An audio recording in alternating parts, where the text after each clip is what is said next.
आपकी ज्योग्राफी और हिस्ट्री, जैसा मैंने बताया था, ये 2 क्लासेस में लूँगा।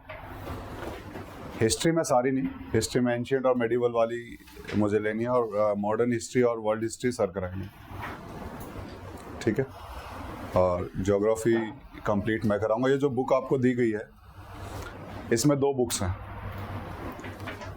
इसमें एक तो फिजिकल ज्योग्राफी, जो फंडामेंटल्स ऑफ फिजिकल ज्योग्राफी होता है, जो हमारा एनसीईआरटी का पार्ट है, उसी को अच्छे फॉर्म में तमिलनाडु ने अपनी बुक में लिखा है वही सी चीज़, सेम है सारा सिलेबस, कोई चेंज नहीं है। उसको थोड़ा सा और मॉडिफाई करके और अच्छे से तमिलनाडु ने अपनी बुक में लिखा हुआ है। तो इसीलिए first part is that one. Second part, जो तमिलनाडु में सिर्फ एक ही बुक थी, लेकिन यहाँ पर हमें इंडियन ज्योग्राफी भी करना पड़ता है। तो लास्ट के जो 80 पेजेस हैं वो आपके एनसीईआरटी के पार्ट है। आपकी जो 11th क्लास की एनसीईआरटी है, सेकंड पार्ट, वो बिलोंग करती है टू इंडियन ज्योग्राफी, ठीक है। तो वो पार्ट आपका इसमें होगा। तो ये 2 पार्ट हमें कवर करने हैं इन 11th, जो हमने कहाँ पढ़े थे, 6th, 7th और 8th में, ठीक है। वही सारी चीज़ें हमें पढ़नी है जो हमने 6th, 7th और 8th में पढ़ी थी, उससे थोड़ा सा एडवांस लेवल में जा करके, ठीक है। तो इसमें आपके 2 पार्ट कवर्ड हैं, एक तो वर्ल्ड ज्योग्राफी और दूसरा इंडियन ज्योग्राफी, ठीक है। डाउट्स बीच में जहां आए वहीं पर रोक करके पूछ लिया करो, ठीक है।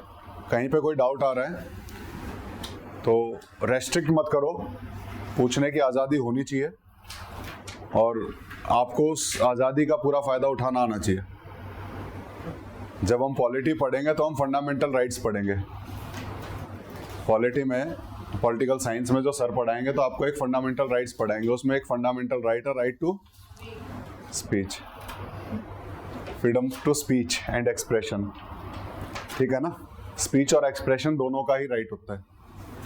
तो उस राइट का भरपूर फ़ायदा उठाओ। कई लोगों को नहीं मिलता है, ठीक है, कई जगह पे मिलता नहीं है। तो जब मिल रहा है तो उसका फ़ायदा उठाना चाहिए, ठीक है।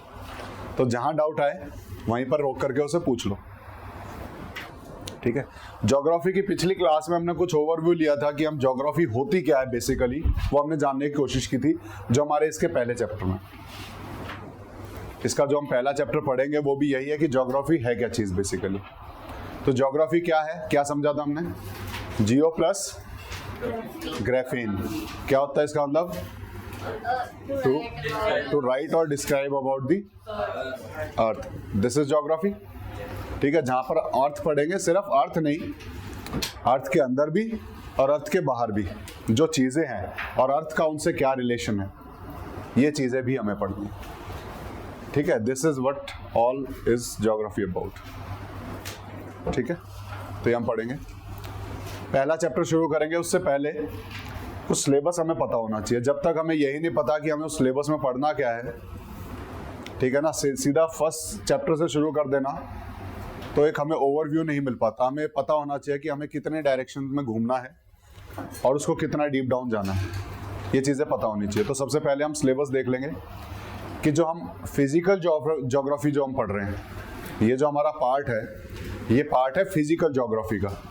फिजिकल ज्योग्राफी में क्या क्या हमें पढ़ना है, तो वो सारी चीज़ें हैं। इसी को किसी दूसरे नाम से एनसीईआरटी में लिखा गया है, यही सारी चीज़ें, लेकिन वहाँ पर चैप्टराइजेशन थोड़ा सा अलग है एनसीईआरटी जब देखोगे आप, और हैं यही सारी चीज़ें, कॉन्सेप्ट सारे यही, कोई अलग नहीं, ठीक है। क्वेश्चंस जो हम सॉल्व करेंगे, जो आपको असाइनमेंट्स दिए जाएंगे, वो इस बुक के क्वेश्चन तो होंगे ही, उसके साथ साथ जो एनसीईआरटी में क्वेश्चंस लिखे हुए हैं वो भी आपको लिखने के लिए दिए जाएंगे, जो आपको लिख के लाना होता है, ठीक है।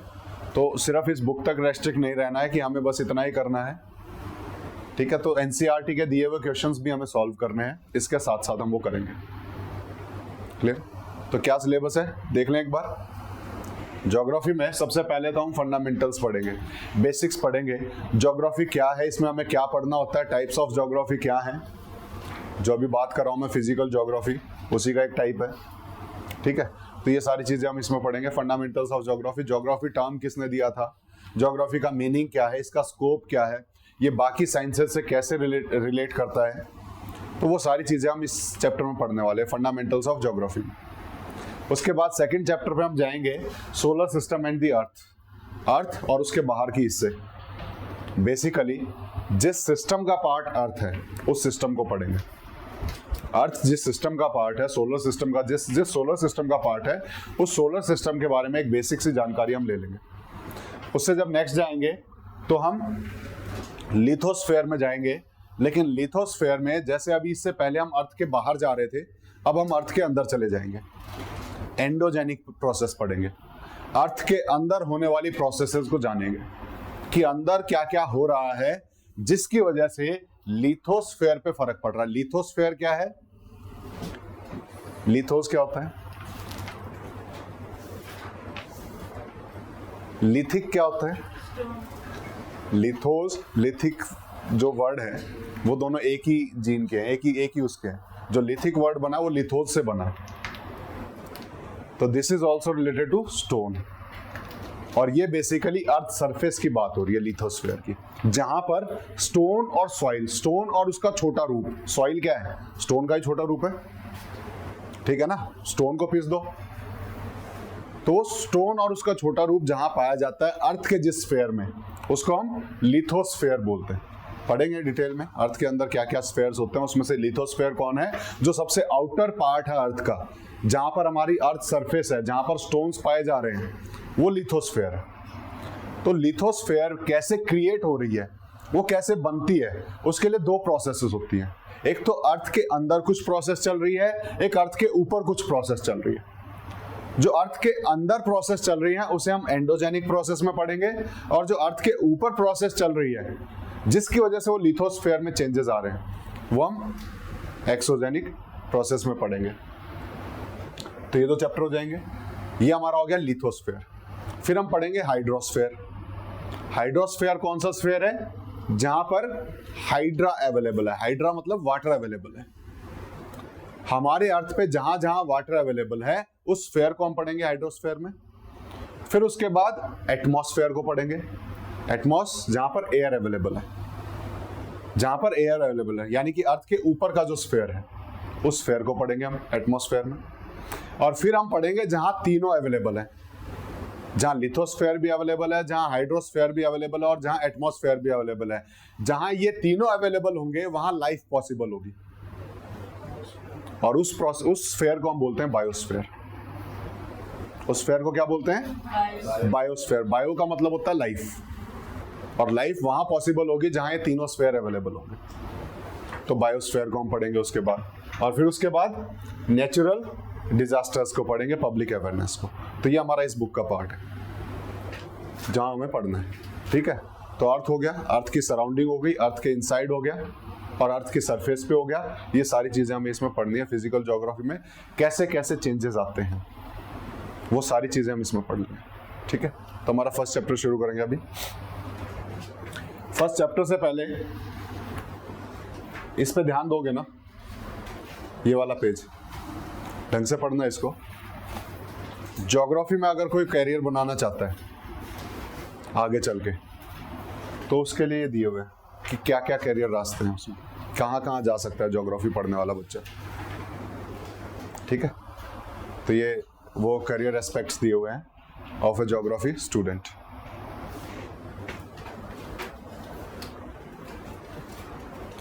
अभी हम पढ़ेंगे फंडामेंटल्स ऑफ ज्योग्राफी। ज्योग्राफी के जो फंडामेंटल्स है। फंडामेंटल क्या होता है? फंडामेंटल पार्टिकल पढ़े किसी ने? क्या होता है फंडामेंटल पार्टिकल्स?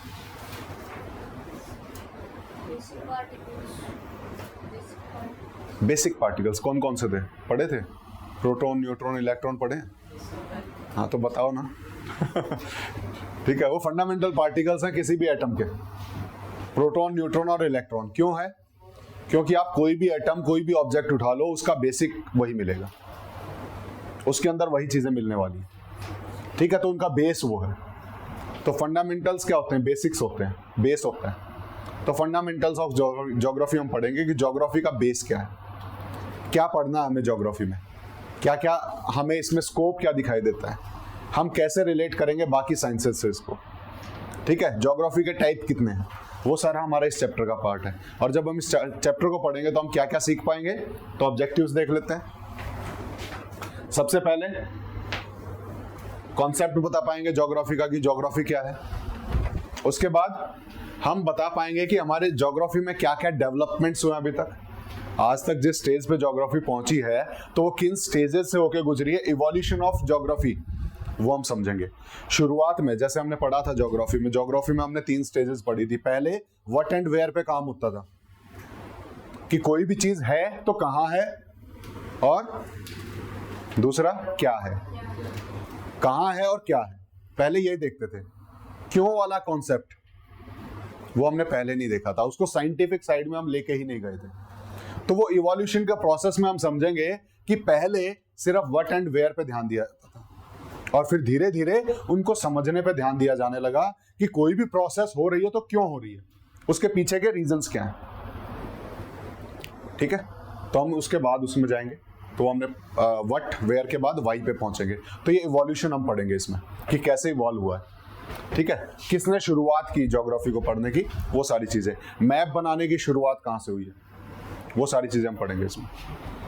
देन उसके बाद traditions and themes of geography पढ़ेंगे। ज्योग्राफी की थीम्स क्या है, इसमें हम लोकेशन पढ़ते हैं या क्या क्या पढ़ते हैं, रीजन्स के बारे में पढ़ते हैं। तो ये थीम्स हैं इसकी ज्योग्राफी की कि इसमें हम पढ़ते क्या क्या, तो वो सारी चीजें हम पढ़ेंगे कि ज्योग्राफी में हमें पढ़ना क्या है। देन उसके बाद we will associate the relationship of geography with other disciplines, इसका बाकी डिसिप्लिन से कैसे रिलेशन है। हम जैसे हिस्ट्री पढ़ेंगे तो हिस्टोरिकल ज्योग्राफी पढ़ रहे हैं, हिस्ट्री के साथ क्या रिलेशन है, एंथ्रोपोलॉजी के साथ क्या रिलेशन है, बाकी और साइंसेज का ज्योग्राफी के साथ क्या रिलेशन है, वो हम देखेंगे यहाँ पर। फिर उसके बाद we will identify the approaches to study of geography, कि क्या क्या अप्रोच होंगी, जहाँ पर हम फिजिकल ज्योग्राफी पढ़ेंगे, जहाँ पर हम ह्यूमन ज्योग्राफी पढ़ेंगे। तो ये अप्रोचेज हैं, तो वो अप्रोचेज को जानेंगे। और फिर उसके बाद हम क्या जाएंगे, वेरियस ये ब्रांचेज है जो मैंने अभी आपको बताया, ब्रांचेज ऑफ ज्योग्राफी क्या क्या हैं वो हम पढ़ेंगे। और उसके बाद appreciate the tools, skill and scopes of geography. फिर उसके बाद हम एक अंडरस्टैंडिंग डेवलप करेंगे अबाउट द टूल्स, कि कैसे हम ज्योग्राफी को पढ़ते हैं, उसके लिए टूल्स क्या क्या अवेलेबल हैं जो ज्योग्राफर के पास होते हैं। ठीक है, और वो कैसे कैसे उस स्किल्स को कैसे डेवलप करते हैं, क्या क्या स्किल्स हैं जो ज्योग्राफी पढ़ने के लिए हमें चाहिए। तो ये सारी चीज़ें हम बेसिक एक आइडिया लेंगे जो बहुत ज़्यादा इंपॉर्टेंट हमारे कॉम्पिटिटिव एग्जाम के लिए तो नहीं, लेकिन हमारी अंडरस्टैंडिंग को डेवलप करने के लिए ज़रूरी। ठीक है, तो इसका डायरेक्ट रिलेशन हमारा एग्जाम से कहीं नहीं होगा, एक दो जगह को छोड़ करके। अदरवाइज ये सिर्फ हमारी एक ज्योग्राफी की अंडरस्टैंडिंग डेवलप करेगा कि ज्योग्राफी में हमें पढ़ना क्या है, कैसे है और कहाँ से। तो उस चीज़ के लिए चैप्टर ज़रूरी। ठीक है, जो एक्चुअल जो हमारा शुरुआत होगी वो सेकंड चैप्टर से शुरू होगी। तो इसको हम समझेंगे ज्योग्राफी होती क्या है और उसकी शुरुआत करेंगे हमारे इसके इंट्रोडक्शन से। तो कहाँ तक पहुँचे थे, वहाँ तक पहुँचे थे, अब आपका नंबर है। इंट्रोडक्शन, ये एक स्टेटमेंट है by the president Barack Obama, जो एक्स प्रेसिडेंट रह चुके हैं, कहाँ के, यूएसए के। बराक ओबामा ने ज्योग्राफी के बारे में एक स्टेटमेंट दिया था, तो वो क्या है, वो स्टेटमेंट पढ़ना। The study of geography is about more than just a memorizing place on a map. It is about understanding the complexity of our world, appreciating the diversity of culture and exists across continents. And in the end, it is about using all that knowledge to help bridge divides and bring people together. ठीक है, it is written by Barack Obama, former president of USA. ठीक है, एक geography सिर्फ map की study नहीं है। Geography को जनरली हम जोड़ देते हैं कि हम मैप पढ़ेंगे, वर्ल्ड मैप पढ़ेंगे, कहाँ क्या है, कि कौन सी पोजीशन में कहाँ माउंटेन है, कहाँ लेक है। ज्योग्राफी सिर्फ इतना नहीं है, ज्योग्राफी उससे कहीं ज़्यादा है, जो बराक ओबामा ने अपनी स्टेटमेंट में बताया। क्या बताया सबसे पहले, it is the study of geography is about more than just memorising places on a map.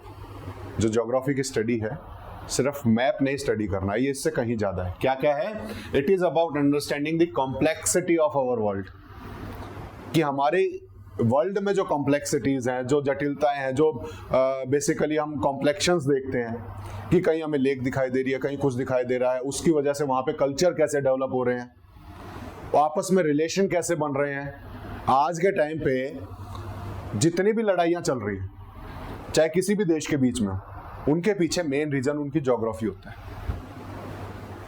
उनके पीछे मेन रीजन उनकी ज्योग्राफी होता है। इंडिया में लड़ाई किस लिए है? कश्मीर को लेकर, ज्योग्राफी। ठीक है, हम किसी, जैसे हम अमेरिका का देखते हैं, कहीं भी अटैक करता है, किस लिए करता है? उसको पता लगता है कि उस देश में रिसोर्सेज अच्छे हैं, वहां से रिसोर्सेज को एक्सट्रैक्ट किया जा सकता है, तो कुछ ना कुछ बता करके वहां अटैक हो जाता है। तो जब आप अटैक के पीछे का रीजन समझोगे तो आपको समझ में आएगा कि ज्योग्राफी वहां भी घुसी हुई है कहीं ना कहीं। ठीक है, तो ज्योग्राफी सिर्फ और सिर्फ मैप तक रिलेटेड नहीं है, बहुत सारी कॉम्प्लेक्सिटीज है हमारे वर्ल्ड में जिसको समझने के लिए हमें ज्योग्राफी चाहिए।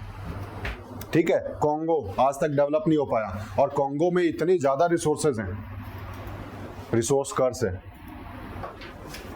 जहां ज्यादा रिसोर्सेज हो जाएं तो वहां पर रिसोर्स कर्स हो जाता है। उस जगह को लोग नहीं डेवलप होने देते, या फिर खुद नहीं करते। क्यों नहीं करते? उन्हें पता है हमारे पास रिसोर्सेज है, क्या करेंगे पढ़ के, और पता चला वो पीछे रह जाते हैं, उन रिसोर्सेज को आकर बाहर वाले लोग यूज करते हैं, और इसलिए वो एरिया बैकवर्ड रह जाता है रिसोर्स रिच होने के बावजूद। तो ज्योग्राफी से हमें समझ में आएगा कि रिसोर्सेज होने के बावजूद भी वो डेवलप नहीं हो पा रहे। ठीक है, इकोनॉमी जब हम समझेंगे तब हमें समझ में आएगा कि रिसोर्सेज होना डेवलपमेंट की निशानी नहीं है, उन रिसोर्सेज का इफेक्टिव यूटिलाइजेशन डेवलपमेंट की निशानी है। ठीक है, तो ऐसे कनेक्ट करके हम पढ़ेंगे उनको। तो कई सारे एग्जांपल्स हम देखेंगे। तो यहाँ पर सिर्फ हमें मैप नहीं पढ़ना है, बहुत सारी कॉम्प्लेक्सिटीज है हमारे वर्ल्ड में जिसको समझने के लिए हमें ज्योग्राफी चाहिए। एप्रिसिएटिंग द डाइवर्सिटी ऑफ कल्चर्स, इसी ज्योग्राफी में हम डाइवर्सिटी जो कल्चर की है, अलग अलग कल्चर्स पाए जा रहे हैं। जैसा हिस्ट्री में हमने पढ़ा था कि इको जोन्स के आधार पर कल्चर्स डेवलप हुए, यानी ज्योग्राफी के आधार पर कल्चर डेवलप होते हैं। तो कल्चर में जो डाइवर्सिटी आ रही है that is due to geography, that is due to geography. और वो ज्योग्राफी से जो डाइवर्सिटी है उसके बारे में हम जानेंगे, उसको हम अप्रिशिएट करेंगे, उसके बारे में अंडरस्टैंडिंग डेवलप करेंगे। ठीक है, कि किस तरीके से डाइवर्सिटी आ रही है।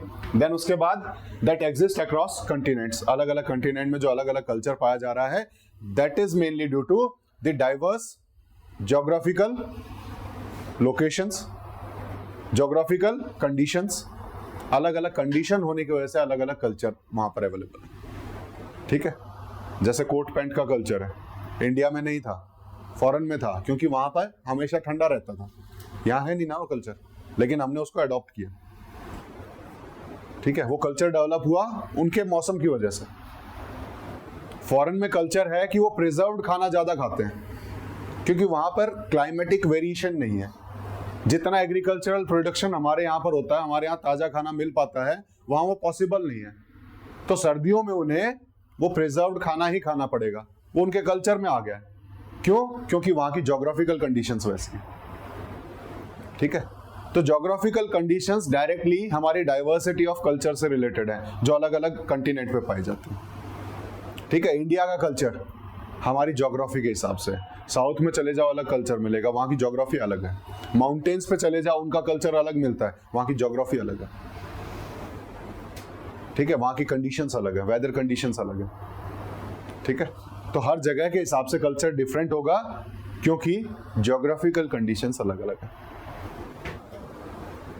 And in the end it is about using all that knowledge, जो ज्योग्राफिकल कंडीशंस की नॉलेज आएगी उसको यूज करना है। किस चीज के लिए?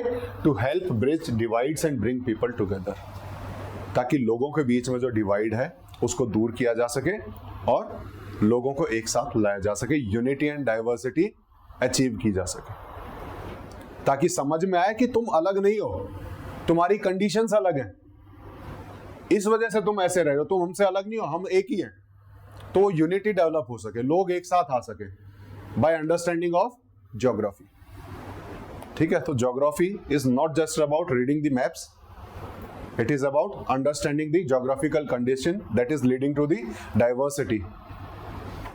और जब इस डाइवर्सिटी को समझेंगे कि इसके पीछे रीजन क्या है, तो automatically there will be unity in diversity. Clear है आपके पीछे?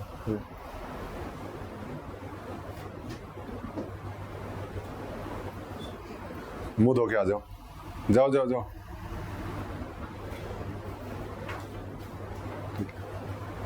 ठीक है, तो डायरेक्टली वो यूनिटी इन डाइवर्सिटी से रिलेटेड है। क्लियर है?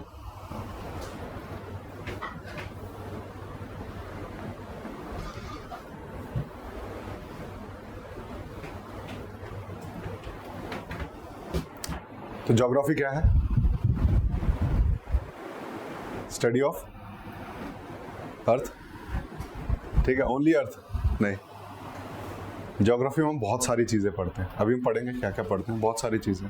ठीक है, it is not only about the earth. Earth के ऊपर कंडीशंस जो हैं, जो हमारी वेदर क्लाइमेटिक कंडीशंस है, वो वेरिएशन क्यों आ रहा है, वो उनकी पोजीशन की वजह से है। मानसून इंडिया में आता है, यूरोपियन कंट्रीज में मानसून है ही नहीं। क्यों? इंडिया की कंडीशन ऐसी है, इंडिया की लोकेशन ऐसी जगह पे है जो मानसून के लिए फेवरेबल है।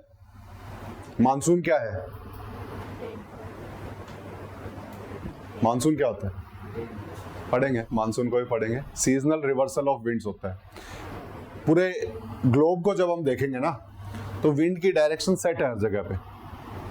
जो हमारी विंड्स हैं वो किसी एक पर्टिकुलर डायरेक्शन में बह रही है, उसको भी पढ़ेंगे। जब हम ग्लोब पढ़ेंगे तब समझेंगे कि कैसे कैसे किस किस डायरेक्शन में कहाँ से कौन सी विंड बहती है, उसकी वजह से वहाँ की कंडीशन पे फर्क आता है। वो जब कंडीशन, वो जो डायरेक्शन है, जब वो चेंज होती है, उसको मानसून कहते हैं। जो सीजनल रिवर्सल ऑफ विंड्स है, seasonal change in direction of winds है, वो मानसून है हमारा। वो इंडिया में पॉसिबल है, या कुछ कंट्रीज है जहां पर पॉसिबल है। वो क्यों है? वहां की लोकेशंस की वजह से, और इस वजह से यहाँ पर एग्रीकल्चर में उस तरीके के चेंजेस आते हैं। ठीक है, तो वो सारी चीजें भी हम पढ़ेंगे। बंद नहीं हुआ गेट? अच्छा ना, नीचे से उसको ऊपर करना पड़ेगा।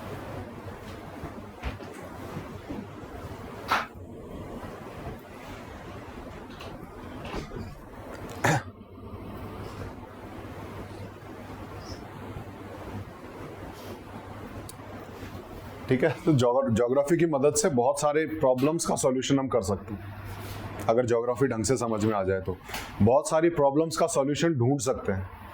हमें पता लग जाएगा कि कोई प्रॉब्लम चल रही है तो क्यों चल रही है। ठीक है, तो उसका सॉल्यूशन ढूंढने में आसानी होगी। जब तक प्रॉब्लम नहीं पता तो सॉल्यूशन मिलेगा नहीं। और प्रॉब्लम कहीं ना कहीं सोशल साइंसेज में छुपा हुआ है, चाहे वो हिस्ट्री में छुपा होगा, नहीं तो ज्योग्राफी में छुपा होगा, या तो पॉलिटी में छुपा होगा, या फिर इकोनॉमिक्स में छुपा होगा। कहीं ना कहीं प्रॉब्लम्स यहीं छुपी हुई हैं, और उन्हीं से निकाल करके हमें सॉल्यूशंस ढूंढने। ठीक है, तो ज्योग्राफी भी उसी तरीके से मदद करेगी उन सॉल्यूशंस को ढूंढने में। अब अगला पैराग्राफ आपको। The subject geography is considered as the mother of all sciences, as most streams of sciences took root from geography. It is a subject much needed in everyday life, just as an intellectual understands the value of our library, a financier understands the value of our money, a parent understands the value of their child, a geographer understands the value of our planet Earth and the wealth of resources it offers to us. ठीक है, क्या कह रहा है paragraph? सबसे पहले, the subject geography is considered as mother of all sciences. कि geography को माना जाता है कि सभी साइंसेस की मदर है। जितनी भी साइंसेस हैं वो ज्योग्राफी से निकली हुई है। ठीक है, as most streams of science took root from the geography, क्योंकि ज्यादातर साइंसेस का जो रूट है वो कहाँ पाया जा रहा है? In the geography. ज्योग्राफी में कहीं ना कहीं लिंक मिलेगा आपको हर एक साइंसेस का। ठीक है, तो इसीलिए ज्योग्राफी को जनरली हम मदर ऑफ ऑल साइंसेस के नाम से जानते हैं। It is a subject much needed in everyday life. क्यों है? अभी थोड़ी देर पहले समझा। रोज अगर हमें देखना है, हमें बादल देख के पता लगा सकते हैं कि ये बारिश वाला बादल है कि नहीं, लेकिन कब बता पाएंगे? जब हमें ज्योग्राफी समझ में आएगी। क्लाउड्स के भी अलग अलग टाइप होते हैं। ठीक है, वो किस टाइप का क्लाउड है, कैसा नहीं है। इवन जो एवरीडे लाइफ में जैसे बात करें, जो पायलट्स होते हैं उनके लिए मैंडेटरी होता है क्लाउड्स को स्टडी करना, अदरवाइज वो चला ही नहीं सकते। उनको पता होना चाहिए आगे आने वाला क्लाउड कौन सा है, हमें इसको बाईपास करके निकलना है कि इसके साइड से निकलना है। तो क्लाउड्स की स्टडी उनके लिए भी मैंडेटरी है। हमारा जो वेदर जो डेली हम देखते हैं कि आज कितना टेम्परेचर होगा, वो कहीं ना कहीं ज्योग्राफी की स्टडी से डायरेक्टली रिलेटेड है। हमारी एवरीडे लाइफ को अफेक्ट करती है ज्योग्राफी। ठीक है, आज बारिश होगी, ज़्यादा तेज़ धूप होगी, गर्मी इस साल ज़्यादा बढ़ेगी, इस साल बारिश कम आएगी, बारिश कम आई तो फार्मर्स को डायरेक्टली अफेक्ट करेगी, ज़्यादा आ गई तो भी अफेक्ट करेगी। तो हमारी एवरीडे लाइफ ज्योग्राफी से अफेक्टेड होती है, ठीक है, रोज की जो हमारी लाइफ है, क्योंकि रोज की क्लाइमेटिक कंडीशंस हमें अफेक्ट करती हैं। हम बीमार पड़ेंगे कि नहीं पड़ेंगे, हमारे क्लाइमेटिक कंडीशंस पे डिपेंड करेगा, ठीक है ना। जब क्लाइमेट चेंज हो रहा होता है तब उस टाइम पे जनरली ज़्यादा बीमार होते हैं, ठीक है। तो हर चीज़ का कहीं ना कहीं क्लाइमेट से हमारी एवरीडे लाइफ पे बहुत फर्क ज्योग्राफी का पड़ता है। Just as an intellectual understand the value of a library, जैसे कोई इंटेलेक्चुअल है, वो जिसका इंटेलिजेंस लेवल जो अपने आप कहता है कि हाँ मेरा आगे जा चुका है, इंटेलेक्चुअल है, जो खुद को समझता है कि हाँ मुझे बहुत सारी चीज़ों की नॉलेज हो चुकी है, तो जैसे उसके लिए एक लाइब्रेरी का महत्व है, जैसे उसको लाइब्रेरी जितनी इंपॉर्टेंट लगती है, वैसे ही just as a financier understand the value of a money, जो फाइनेंसर होता है, जो फाइनेंसेस को मैनेज करता है, जो मनी को मैनेज करता है, उसके लिए जो मनी का इंपॉर्टेंस है, वैसे ही the parent understand the value of their child, जैसे पेरेंट के लिए चाइल्ड का इंपॉर्टेंस है, वैसे ही ज्योग्राफर के लिए geographer understand the value of our planet earth, वैसे ही एक ज्योग्राफर के लिए प्लैनेट अर्थ भी महत्व रखती है। और सिर्फ प्लैनेट अर्थ नहीं, इसमें पाए जाने वाले रिसोर्सेज भी, the wealth of the resources it offers to us, जो रिसोर्सेज हमें अर्थ से मिलते हैं वो भी उतने ही इंपॉर्टेंट होते हैं किसी ज्योग्राफर के लिए, कि कहाँ कहाँ क्या रिसोर्सेज मिल रहे हैं, तो वहाँ पे क्या डेवलप किया जाए ताकि पूरी कम्युनिटी का फायदा हो सके, ठीक है। तो ज्योग्राफी इंपॉर्टेंट है, लेकिन उसके लिए जो उसको समझे, ठीक है। तो ज्योग्राफर के लिए ज्योग्राफी कितना इंपॉर्टेंट है उसके एग्जांपल्स यहाँ दिए हैं। जैसे पेरेंट्स के लिए चाइल्ड इंपॉर्टेंट होता है, वैसे ज्योग्राफी के लिए ज्योग्राफी को समझना, ज्योग्राफर के लिए ज्योग्राफी को समझना इंपॉर्टेंट होता है, जिससे वो अर्थ के बारे में और इसमें पाए जाने वाले रिसोर्सेज के बारे में समझ सकता है। क्लियर है?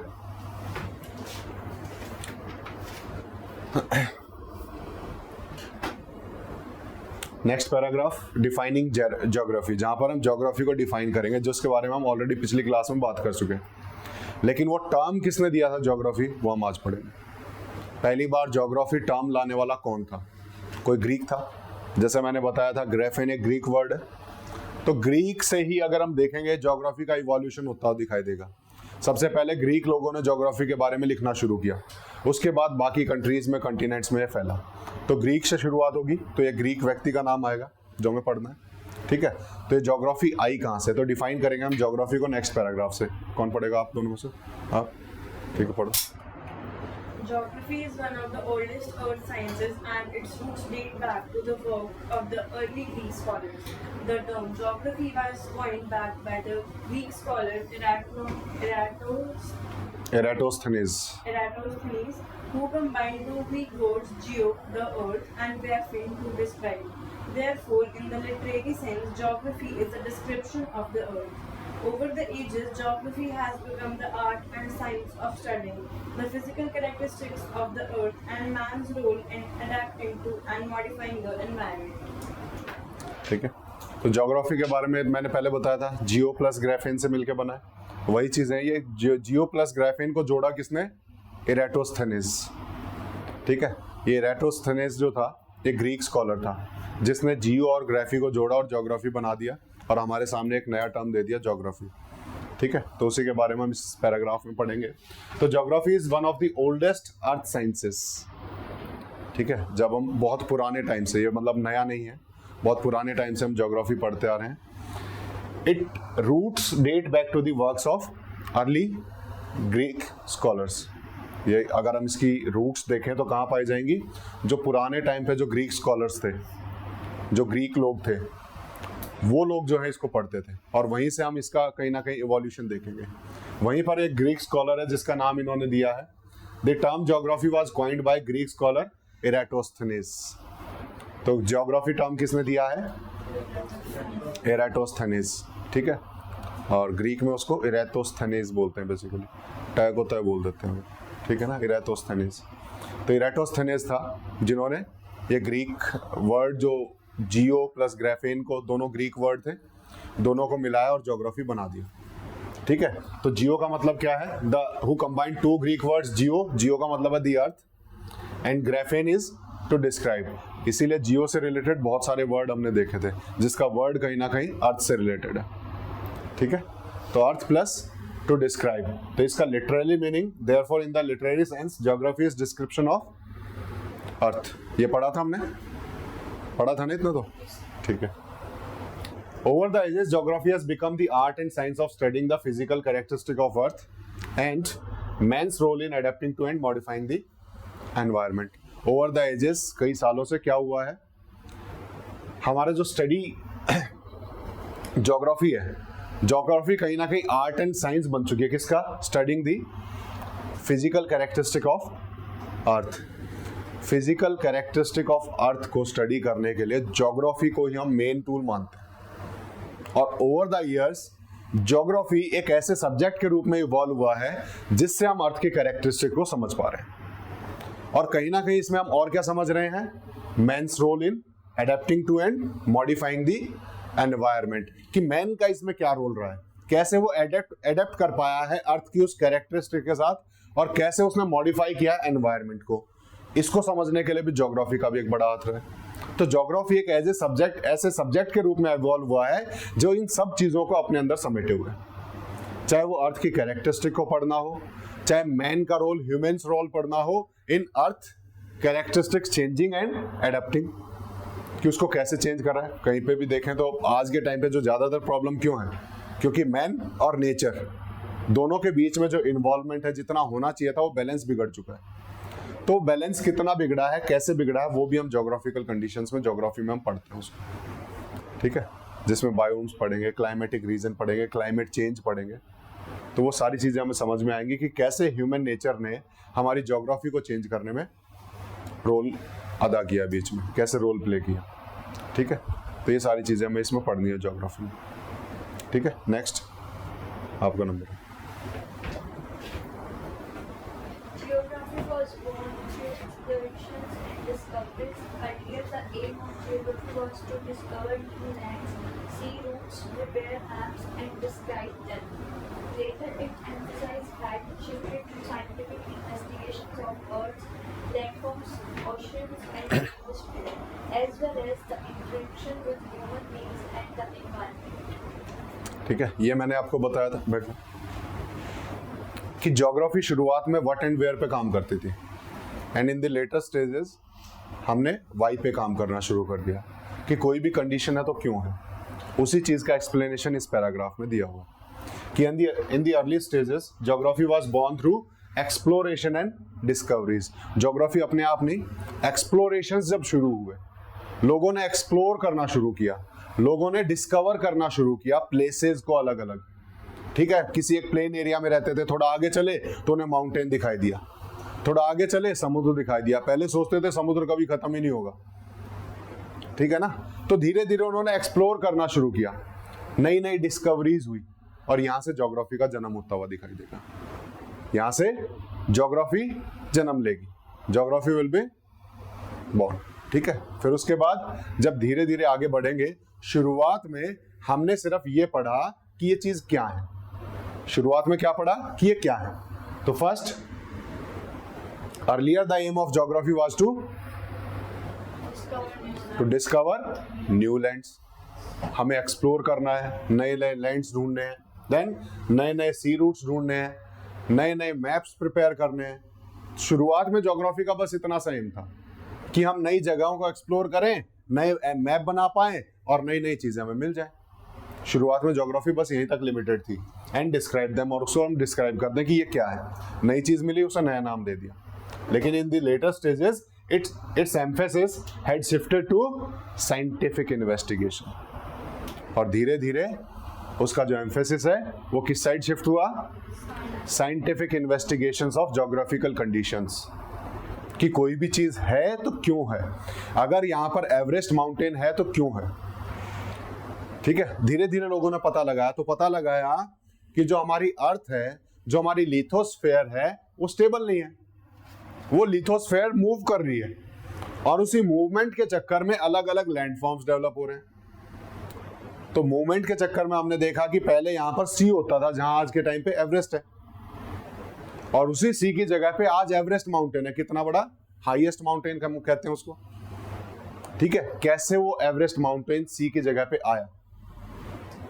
अगर पहले वाला टाइम होता तो हम सिर्फ ये देखते कि यहाँ पर क्या है, लेकिन बाद में हमने ये पढ़ना शुरू किया कि ये क्यों है यहाँ, वो माउंटेन बना कैसे, वो सी से माउंटेन में चेंज कैसे हुआ, वो हम पढ़ेंगे यहाँ पर। जब हम एंडोजेनिक और एक्सोजेनिक प्रोसेस पढ़ेंगे तब हम समझ में आएगा कि कैसे वहां पर माउंटेन बन गया सी की जगह पर। ठीक है, कैसे दो हमारे स्फेयर्स थे, दो प्लेट्स जिसे हम कहेंगे, प्लेट्स पढ़ेंगे जब हम ज्योग्राफी में, वो प्लेट्स आपस में टकराई और उनको टकराने के बाद जगह नहीं मिली तो फोल्ड होकर के ऊपर उठ गई, वो हमारा माउंटेन बन गया।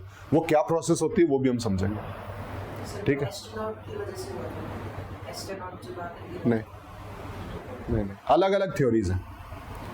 जब हम इवोल्यूशन ऑफ अर्थ पढ़ेंगे उसमें बहुत सारी अलग अलग थ्योरीज हैं। कोई थ्योरी कहती है कि नहीं, ये अपने आप ही मतलब एक जमीन का टुकड़ा था, अपने आप ही अलग हो गया। फिर कई बोलते हैं कोई एक्सप्लोजन हुआ, कई बोले हैं कि मतलब पता नहीं क्या क्या मतलब बहुत सारी प्रोसेस हुई है जिसकी वजह से आज का जो सिचुएशन है जो हमें दिखाई देता है वर्ल्ड मैप, वो उस स्टेज पे पहुंचा है। आज भी वो स्टेबल नहीं है, ये चेंज होता जा रहा है। ठीक है, तो वो हम पढ़ेंगे कि पहले कैसा था और बाद में कैसा था, धीरे धीरे हम उस स्टेज पे ही पहुंचेंगे। ठीक है, वो पूरा पुराना मैप देखेंगे कि पहले कैसा था ग्लोब पे और धीरे धीरे कैसे हम आज के कंटिनेंट्स के रूप में पहुंच पाए। ठीक है, वो भी हम पढ़ेंगे। ठीक है, अभी तो सिर्फ हमें ये देखना है कि पढ़ना क्या क्या है, तो हमें उन कंडीशंस को भी जानना है, उन साइंटिफिक इन्वेस्टिगेशंस को भी देखना है जो लेटेस्ट स्टेज में डेवलप हुई है ऑफ दी अर्थ लैंडफॉर्म, की ये लैंडफॉर्म बने कैसे, ओशन कैसे बने, एटमॉस्फेयर कैसे बना है, उनको हमने जानने की कोशिश की through scientific investigation as well the interaction between the human beings and environment. और उसके बाद ह्यूमन बींग्स और एनवायरनमेंट के बीच में क्या रिलेशन है उसको भी साइंटिफिकली हमने स्टडी करना शुरू किया, जिससे हमें समझ में आया कि लोगों का जो कल्चर है that is dependent on the geographical conditions present there. ठीक है, तो ये भी हमें पढ़ना है, यहाँ पर भी साइंटिफिक एक्सप्लोरेशन हमें करनी है जो हमने लेटेस्ट स्टेज में डेवलप होती हुई दिखाई देगी। और उसी को जब हम आगे पढ़ेंगे, ये उसी का ही है कि in the essence geography can be defined as multiple things, बहुत सारी चीजें पढ़ेंगे हम नेक्स्ट क्लास में। और फिर यहाँ पर हम इवोल्यूशन ऑफ ज्योग्राफी जब हम पढ़ेंगे तब हमें समझ में आएगा कि कैसे ग्रीक स्कॉलर ने इन चीज़ों को जानना शुरू किया और फिर अलग अलग स्कॉलर्स आए, इंडियन स्कॉलर्स भी कुछ आए, उन्होंने इसको डिस्क्राइब करना शुरू किया। इन्होंने इसमें साइंटिफिक इन्वेस्टिगेशन शुरू की, उनके रीजंस जानने शुरू किए और जिसकी वजह से आज हमारे पास बहुत सारे टूल्स और स्किल्स अवेलेबल हैं जिसकी वजह से हम साइंटिफिक इन्वेस्टिगेशन कर पाते हैं और चीज़ों के पीछे का रीज़न जान पाते हैं। अभी भी बहुत सारी चीज़ें हैं जो हमें समझ में नहीं आती हैं। ठीक है, उसके लिए अभी भी हम एक्सप्लोर कर रहे हैं। जैसे इवोल्यूशन ऑफ यूनिवर्स कैसे हुआ, अभी भी थ्योरीज हैं, अभी भी लोग बोलते हैं कि ऐसे हुआ होगा, एग्जैक्ट कोई नहीं बताता। अभी भी कोई ये नहीं जान पाता कि अर्थ के अगर हम मिडल में जाएं तो एग्जैक्टली क्या चीज़ है, वो भी हम कुछ थ्योरीज के आधार पर, कुछ टूल्स के आधार पर जान पाए। लेकिन धीरे धीरे पढ़ेंगे हम कि जो टूल्स के आधार पर अभी तक हमने जाना है तो उसके आधार पर अभी हैं क्या क्या चीज़ें। क्या सेंटर पॉइंट, कोर बोलते हैं हम उसे, अर्थ के सेंटर को कोर बोलते हैं। कैसे सेंटर की बात कर रहा हूं, सेंटर पॉइंट ऐसा कोई सेंटर पॉइंट नहीं होता, अर्थ के सेंटर में जो है कोर है। ठीक है, ऐसा उसका कोई नाम नहीं है, कोर ही बोलते हैं उसको। कोर भी दो हिस्सों में डिवाइडेड, आउटर कोर और इनर कोर। ठीक है, आउटर कोर थोड़ा सा लिक्विड फॉर्म में है, इनर कोर सॉलिड फॉर्म में है। ठीक है, कई थ्योरीज कहती हैं कि जो कोर है वो रोटेट हो रही है जिसकी वजह से मैग्नेटिज्म हमारे अर्थ पे अवेलेबल है, वो कोर स्लो डाउन हो रही है आजकल। उस कोर में स्लो डाउन की वजह से हमारे अर्थ के मैग्नेटोस्फेयर में कुछ चेंजेस आ रहे हैं, ये थ्योरीज है, वो धीरे धीरे हम पढ़ेंगे। ठीक है, तो अभी के लिए ज्योग्राफी की बेसिक डेफिनेशन ये हमें पता होनी चाहिए। ठीक है, और आपको जो लिख के लाना है, एक तो सबसे पहले जितना हमने हिस्ट्री का पढ़ा उसको समराइज्ड फॉर्म में मैक्सिमम 5 लाइंस आपको लिखनी है, जितना भी पढ़ा है उसको समराइज करके, पहली चीज़ तो ये। ठीक है, दूसरा ज्योग्राफी क्या है इसको डिफाइन करना है, किसने उसको टर्म दिया था, who gave the term geography, वो लिखना है।